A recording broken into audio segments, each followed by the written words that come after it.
రెండు దినములైన తరువాత ఆయన మనలను బ్రతికించును. మనము ఆయన సముఖమందు బ్రతుకున్నట్లు మూడవ దినమున ఆయన మనలను స్థిరపరచును. ప్రభునందు ప్రియమైనటువంటి దేవుని బిడ్డలారా, సంగమ, ప్రభు అయిన యేసుక్రీస్తు వారి యొక్క దివ్యమైన నామములో మీకు శుభములు కలుగునగాక.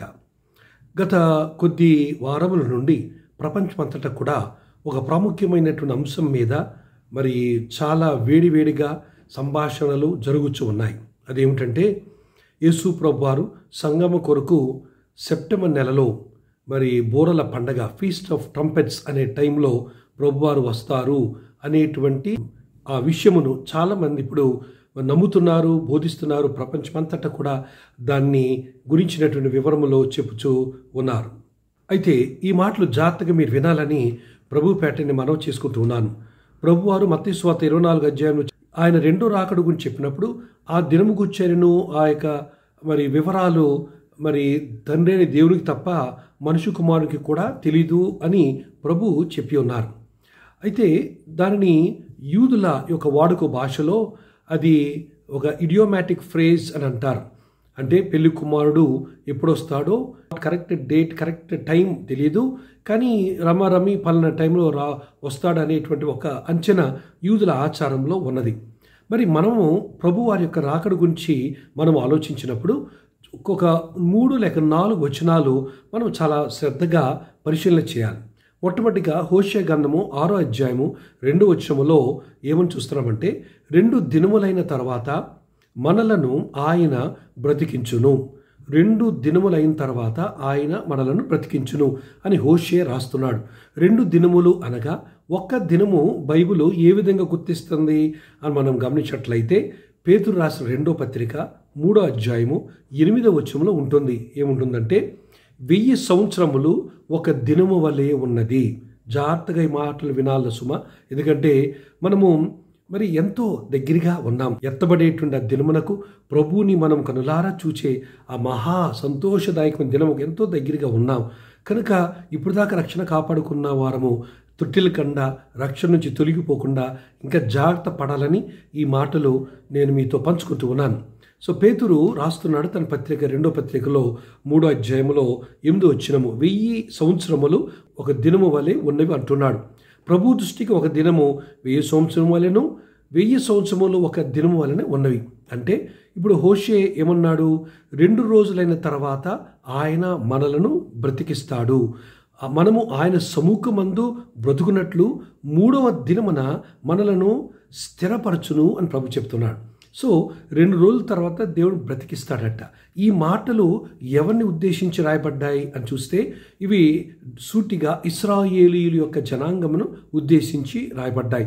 సో ఇశ్రాయేలీయులు మరి దానియేలు గ్రంథము 9వ అధ్యాయములో 24 నుంచి 27 వచనాలు మనము చూసినట్లయితే అక్కడ దానియేలుకు 70 వారముల మర్మమును ప్రభు బయలుపరిచాడు. 7 వారములు ఒక భాగము, 62 వారములు మరొక భాగం, మొత్తం కలిపి 69 వారములు. 69 వారములు చివరిలో మెస్సయ్య మరి చంపబడతాడని దానియేలు చాలా స్పష్టంగా మరి ఆయన రాసి ఉన్నాడు. అంటే ఈ యొక్క 69 సంవత్సరాల తర్వాత మెస్సయ్య చంపబడతాడని.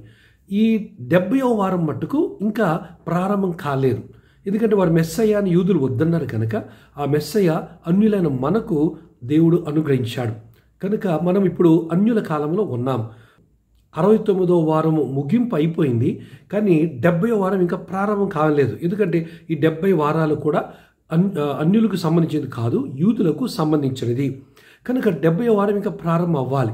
ఇంతలోపు 2 దినముల వరకు అనగా 1000 సంవత్సరములు ఒక దినములే ఉన్నవని పేతురు రాస్తున్నాడు కదా. హోషే కూడా 2 దినములైన తర్వాత మనలను బ్రతికిస్తాడు ఆయన చెప్తున్నాడు కదా. అంటే ఒక దినము 1000 సంవత్సరాలు, అంటే 2 దినముల తర్వాత బ్రతికిస్తాడంటే 2000 సంవత్సరాల తర్వాత యూదులను లేక ఇశ్రాయేలీలను దేవుడు బ్రతికించబోతున్నాడు. యేసు ప్రభు వారిని మరి చంపినది క్రీస్తు పూర్వం 32వ సంవత్సరములో అని మనకు చరిత్ర ఆధారాలు బట్టి ప్రాముఖ్యంగా మనము తెలుసుకున్నాం. సో ఈ 32వ సంవత్సరం క్రీస్తు శకమునకు 2 దినములు కలిపితే దినం 1000 సంవత్సరాలు కనుక 2 దినములు అంటే 2 సంవత్సరాలు కలిపితే 2030 2వ సంవత్సరం వస్తుంది. ఇది యూదులకు సంబంధించిన కాలం. మరొకసారి జ్ఞాపకం ఉంచుకోండి, ఈ కాలము, ఈ కొలతలన్నీ, ఈ క్యాలిక్యులేషన్స్ అంతా కూడా జూయిష్ పీపుల్కి సంబంధించింది. సో యూదులను మళ్ళీ దేవుడు ఎప్పుడు బ్రతికిస్తాడు? 2 రోజుల తర్వాత, అంటే 32 సంవత్సరమున యేసయ్యను సిలువేసిన తర్వాత 2 రోజులు గతిస్తాయి, అనగా 2000 సంవత్సరాలు గతిస్తాయి, అనగా 2032వ సంవత్సరమున మళ్ళీ దేవుడు యూదులను బ్రతికిస్తాడు. మరి ఇంతలోపు ఈ అన్యులు ఏం చేయబడాలి? అన్యులు ఎత్తబడాలి కదా. యూదుల కొరకు, అది ఇశ్రాయేలు కొరకు ఈ యొక్క కాల పీఠిక కనుక మనము ఎత్తబడిన తర్వాత 7 సంవత్సరాల శ్రమల కాలం ఉన్నాయని బైబిల్ చెప్తుంది. కనుక మనం 32లో 7 సంవత్సరాలు తీసేయాలి. 32లో 7 సంవత్సరాలు ఇక్కడ అన్యులకు సంబంధించింది కనుక 32లో 7 సంవత్సరాలు తీసివేస్తే ఎప్పుడు వచ్చింది? 2025. నేనేమంటానంటే, మనము పలానా రోజు ప్రభు రావచ్చు అనేటువంటి ఒక మాట వినపడుచున్నది కనుక అప్పుడు దాకెందుకు? ఈ రాత్రే ప్రభు రావచ్చును, రేపే రావచ్చు, ఎప్పుడైనా రావచ్చు. కనుక మనం ప్రభు నమ్మి బాప్తిసం పొందిన మనము ఎప్పుడూ సిద్ధంగా ఉండాలి. ఈ రోజైనా సరే, ఇంకెప్పుడైనా సరే ఉండాలి. మరి 2025లో ఎప్పుడు రావచ్చు అంటే, ప్రాముఖ్యంగా బూరల పండగ, ద ఫీస్ట్ ఆఫ్ ట్రంపెట్స్ టైంలో ప్రభువారు వస్తారని మనకు కడబూరం రోగగానే అని మనం బైబిల్లో చదువుతున్నాం.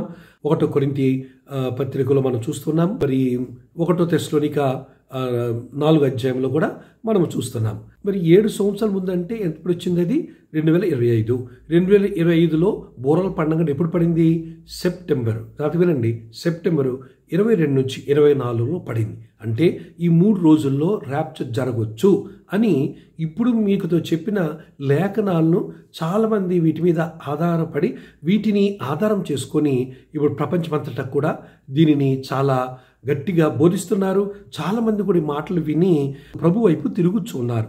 దేవునికి స్తోత్రం కలుగునగాక. హల్లెలూయా. అయితే ప్రియమైనటువంటి వారలారా, మనం వాడు గుర్తుంచుకోవాలి. సెప్టెంబర్ 22న, 23న, 24న వస్తారా, లేక దాని తర్వాత వస్తారా, లేక దానికి ముందే వస్తారా అనేది మనము కరెక్ట్గా చెప్పలేము. కనుక ఈ రోజు నుంచే, ఇప్పుడు నుంచే మనం మెలకుగా ఉండి సిద్ధపడి ఉండాలి. పాపాలు ఒప్పుకోవాలి, మొదటిది. రెండోది, పాపభూయిష్టమైన జీవితం ప్రక్కన పెట్టేసేసి ప్రార్థన జీవితం పెంపొందించుకోవాలి. మూడోది, అనుదినము బైబిల్ ధ్యానం చేయాలి. నాలుగోది, ఆత్మీయ సంఘ సహవాసములో ఎడతెగక ఆసక్తితో పాల్గొనాలి. ఐదోది, యేసు ప్రభు గూర్చిన సాక్ష్యం సువార్త అనేక మందికి చెప్పాలి. ఆరవది, పరిశుద్ధాత్మను పొందుకొని ఆత్మ నడిపింపులో మనం ఉండాలి. ఏడవది, పరిశుద్ధ జీవితము కలిగి మచ్చ, కలంకము, డాగు మరట్టిది ఏదీ లేకుండా మనం జాగ్రత్తగా చూసుకుంటూ మెలకుగా ఉండాలి. ఈ 7 పనులు చేసినట్లయితే మనం తప్పనిసరిగా ఇది ఈరోజు కావచ్చు, రేపు కావచ్చు, లేదా సెప్టెంబర్ 22, 23, 24 కావచ్చు, లేదా దాని తదుపరి కాలమైనా కావచ్చును. మన క్యాలిక్యులేషన్స్ అంతా కూడా తారుమారైపోయి ఎప్పుడైనా కావచ్చును. మనము సిద్ధంగా ఉండి ఎత్తబడేటువంటి జనాంగంతో పాటు మనము కూడా ప్రభుని మధ్యాకాశంలో కలుసుకొని ఆయనతో పాటు మనము మన పరలోకములో ఉన్న తండ్రి యొద్దకు వెళ్తాం. అక్కడ మనము 7 సంవత్సరముల సహవాసము, గొర్రెపిల్ల వివాహోత్సవంలో పాల్గొన్న పిమ్మట మనం తిరిగి ఈ భూమి మీదకి మరల వచ్చి 1000 ఏళ్ళ పరిపాలన చేయవచ్చును. ఏదేదైనా క్యాల్కులేషన్స్ రాంగ్ అని అనుకోలేము, కరెక్ట్ అని అనుకోలేము. ఈ రోజు నుంచే రెడీగా ఉండాలని మట్టుకు నేను మీకు మనవి చేసుకుంటూ ఎల్లప్పుడూ సిద్ధంగా ఉండి ఇప్పటికైనా లైఫ్ని సరి చేసుకోనండి. అనవసరమైన వాటి మీద మనసును తీసివేసేయండి. అనుమానాలు, అవమానాలు, నిందలు, కుట్రలు, పన్నాగాలు, ఈర్ష్య, దగ, పగ, కోపం, ద్వేషం, అసూయ ఇవన్నీ కూడా తీసి పరిశుద్ధాత్ముడా ఇవన్నీ కాల్చివేసేసి నన్ను సిద్ధము కలిగిన పెళ్లి కుమార్తె వలె నన్ను తయారు చేయ ప్రభు అని మనం ప్రభువుని అడుగుదాం. ప్రభు మనందరికీ సహాయం చేసి, ప్రభు ఈ రోజు వచ్చినా, రేపు వచ్చినా, ఈ నెల 22, 23, 24లో ఇప్పుడు వచ్చినా, లేక మరి తర్వాత వచ్చినా, ఎప్పుడు వచ్చినా మనందరూ ఎత్తబడేటువంటి సిద్ధపాటు ఈ రాత్రి నుంచి కలిగి ఉంటకు పరిశుద్ధాత్మ దేవుడు మనకు సహాయం చేయను గాక. ఆమేన్. Praise the Lord. నీ కృప చాలును నాకు, నీ సత్యం నిత్యముండును,